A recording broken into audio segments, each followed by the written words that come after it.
الديمقراطية سواء الانتخابات الرئاسية أو الانتخابات البرلمانية. وأقول أيها الإخوة إن الشعب العربي ينتظر مصر، بل العالم كله ينظر إليه في يوم الاستفتاء.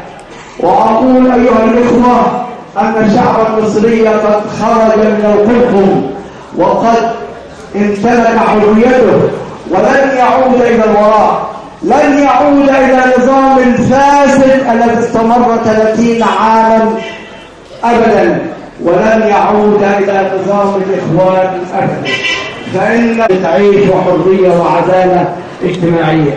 أيها الإخوة الأحباب، إن مرحلة طويلة من تاريخ العمل السياسي الذي استمر فيه أحزاب المعارضة قبل الثورة وبعدها تماضي، ولكن آل الأوان ليكون لهؤلاء الأحزاب الذين قضوا حياتهم إما في معتقلات نكون مختلفين في بعض الأشياء على ما يمر به البلاد، لكن علينا أن ننظر إلى القضية الأكبر، هي قضية مصر.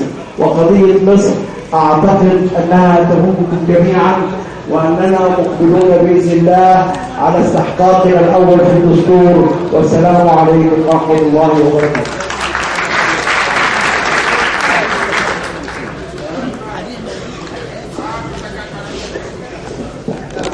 ما يتعلق بصلاحيات الدولة، طبعا حضراتكم واحنا يمكن من 3-4 سنين الكلام عن الدستور كان كلام لا يعنينا. الوثيقة الدستورية تعني المتخصصين والعاملين في الفقه الدستوري وموجود في مكتباتهم، لكن احنا كمواطنين ما كانش يعنينا.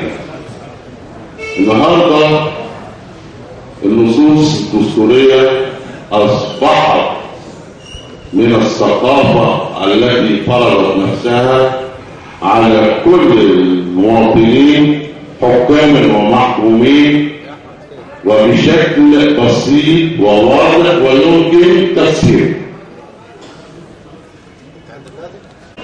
سواء ما يخص أبناء النور، سواء ما يخص المرأة، سواء ما يخص الشباب.